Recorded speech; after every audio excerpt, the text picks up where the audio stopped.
শেরপুরে স্থানীয় প্রশাসনের আয়োজনে সব প্রার্থীদের অংশগ্রহণে কিন্তু গতকাল নির্বাচনী ইশতেহার ঘোষণার একটা অনুষ্ঠান ছিল।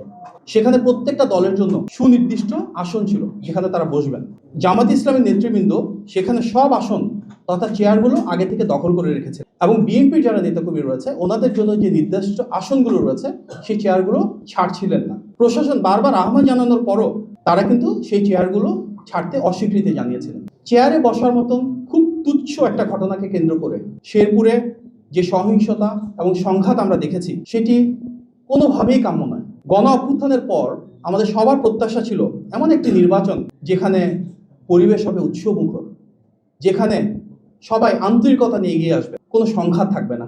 সবচেয়ে বড় রাজনৈতিক দল হিসেবে এবং দেশের প্রায় সবারই বিশ্বাস অনুযায়ী একটি অবাধ, সুষ্ঠু এবং গ্রহণযোগ্য নির্বাচন হলে ইনশাআল্লাহ বিএনপি বিজয়ী হয়ে রাষ্ট্র পরিচালনার দায়িত্বে আসবে। সুতরাং আমাদের একটি বড় লক্ষ্য হলো এই নির্বাচন যেন বিতর্কমুক্ত থাকে, এই নির্বাচন যেন শান্তিপূর্ণ হয় এবং এই নির্বাচনকে ঘিরে কেউ যেন কোনো সংঘাতময় পরিস্থিতি তৈরি করতে না পারে। এটি দল হিসেবে বিএনপির জন্য যেমন গুরুত্বপূর্ণ, রাষ্ট্র হিসেবে বাংলাদেশের জন্য গুরুত্বপূর্ণ। তারপরও শেরপুরে যে ঘটনাটি ঘটেছে এটি অত্যন্ত অনাকাঙ্ক্ষিত। কিভাবে সংঘাত শুরু হলো, কারা সেখানে মদদ দিয়েছে, আইন শৃঙ্খলা বাহিনী, প্রশাসন কেন পরিস্থিতি স্থিতিশীল রাখতে পারলো না, এসব বিষয় নিয়ে স্বাভাবিকভাবেই জনমনে প্রশ্ন যাচ্ছে। আমরা সামাজিক যোগাযোগ মাধ্যমে বেশ কিছু ভিডিও দেখেছি যেখানে দেখা যাচ্ছে জামাতের যিনি প্রার্থী রয়েছেন তিনি বারবার পুলিশ, প্রশাসন, আইন শৃঙ্খলা বাহিনী, সেনাবাহিনী, এমনকি বিএনপির যারা সিনিয়র নেতৃবৃন্দ রয়েছেন ওনারা হাত জোর করে অনুরোধ করছিলেন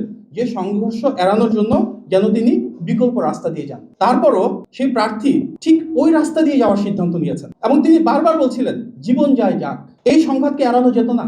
নির্ধারিত সময়ের আগে জামাতের যারা নেতাকর্মীরা রয়েছেন তারা যেভাবে চেয়ারটাকে দখল করে রেখেছিলেন, চেয়ার ছাড়ছিলেন না, কেন সেটা? তারা কেন সেখানে আমরা দেখতে পেয়েছি, শুনতে পেয়েছি আগে থেকে লাঠিসোঁটা জোগাড় করে রেখেছিলেন? সবার সম্মিলিত অনুরোধ উপেক্ষা করে পুলিশ, প্রশাসন, আইন শৃঙ্খলা বাহিনী, সেনাবাহিনী, বিএনপি নেতৃবৃন্দ প্রত্যেকে মিলে বলার পরও সেই প্রার্থী কেন সেই সংঘাতের পথ বেছে নিলেন? এসব বিষয় নিয়ে সামগ্রিকভাবে দ্রুততম সময়ের মধ্যে এটা সুষ্ঠু এবং গ্রহণযোগ্য তদন্ত হওয়া অত্যন্ত প্রয়োজন। এই সংঘাতে একজন মানুষ নিহত হয়েছেন, তিনি যে দলেরই হোক না কেন তা কোনোভাবেই কাম্য না, কোনোভাবেই মেনে নেওয়া যায় না। বিএনপিরও কিন্তু 40 জনের বেশি নেতাকর্মী আহত হয়েছেন, তার মাঝে অনেকেই খুব সংকটাপন্ন অবস্থায়, আশঙ্কাজনক অবস্থায় হাসপাতালে ভর্তি রয়েছেন। যিনি নিহত হয়েছেন, যিনি আহত হয়েছেন, তারা প্রত্যেকে তেমন একটা রাষ্ট্র ব্যবস্থা চেয়েছিলেন যেখানে শান্তিপূর্ণ নির্বাচন থাকবে, যেখানে কোনো মারামারি থাকবে না, কোনো কোন্দল থাকবে না, একটা উৎসবমুখর পরিবেশ থাকবে। আমরা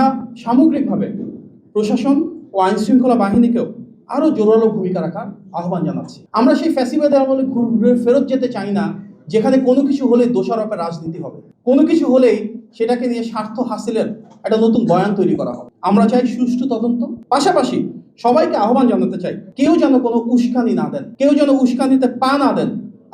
আমরা সবাই মিলে একটি শান্তিপূর্ণ সহাবস্থান চাই, সৌহার্দ্যপূর্ণ রাজনৈতিক পরিবেশ চাই যেখানে প্রতিটি রাজনৈতিক দলের প্রত্যেকের সাথে একটা সম্মানবোধ বজায় থাকবে। শেরপুরের এই ঘটনার পুনরাবৃত্তি যেন দেশের আর কোথাও না ঘটে সেই জন্য আমরা অন্তর্বর্তী সরকারের প্রতি জোরালো আহ্বান জানাচ্ছি। প্রতিটি রাজনৈতিক দলকে আহ্বান জানাবো আপনারা দায়িত্বশীল হন, গণতান্ত্রিক আচরণ যেন সবাই মিলে বজায় রাখি। যার যেখানে বসার স্থান সেখানে সবাই বসবেন, যার যেখানে কর্মসূচির অবস্থান সেখানে তারা সেই কর্মসূচি পালন করবেন।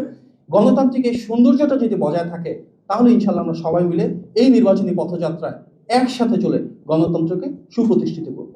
সবচাইতে বড় রাজনৈতিক দল হিসেবে, সবচাইতে জনপ্রিয় রাজনৈতিক দল হিসেবে, আসন্ন নির্বাচনে বিজয়ী হওয়ার সবচেয়ে বেশি সম্ভাবনা সম্পন্ন রাজনৈতিক দল হিসেবে আমরা বিশ্বাস করি সবচাইতে বেশি শান্তি প্রতিষ্ঠা, বিতর্কমুক্ত নির্বাচন আমাদের একটা অগ্রাধিকার।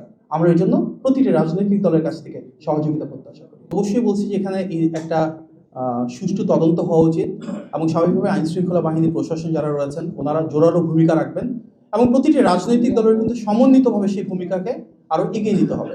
প্রত্যেকটা রাজনৈতিক দল যদি ইতিবাচক ভূমিকা পালন করে এবং সমন্বিতভাবে আইন শৃঙ্খলা বাহিনী এবং প্রশাসনকে সহযোগিতা করে তাহলে তার সমস্যা হয় না।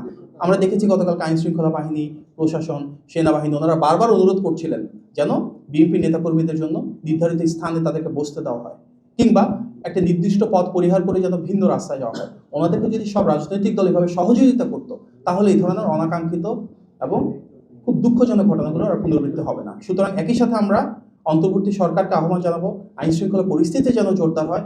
একই সাথে আমাদের বর্তমানে যারা ভিন্ন ধরনের রাজনীতিতে আমাদের বিরুদ্ধে অবস্থান নিচ্ছেন ওনাদেরকে আহ্বান জানাবো যেন আরও বেশি দায়িত্বশীল হন এবং প্রশাসনকে সর্বোচ্চ সহযোগিতা করেন। অপ্রাসঙ্গিক বয়ান, যেখানে আমরা দেখলাম শেরপুরে একটা বিষয় ঘটেছে, সেটাকে কেন্দ্র করে ঢাকাতে একটা সংঘাতের সাথে চাঁদাবাজির কী সম্পর্ক আমরা জানি না। তার মানে যখন সংঘাতকে কেন্দ্র করে চাঁদাবাজির কথা বলা হয়, সেখানে শীর্ষ নেতৃত্বকে জড়ানোর একটা বয়ান তৈরি করা হয়, অবশ্যই এগুলো উদ্দেশ্য প্রণোদিত। আমরা তো ইতিবাচক রাজনীতি চাই, দোষারোপের রাজনীতি, ফ্যাসিবাদের সাথে সাথে মূলোৎপাটন হবে, সেটা আমাদের প্রত্যাশা। সুতরাং আগামী বাংলাদেশে আমরা সবার কাছ থেকে সেই পারস্পরিক সম্মানবোধটুকু প্রত্যাশা করি।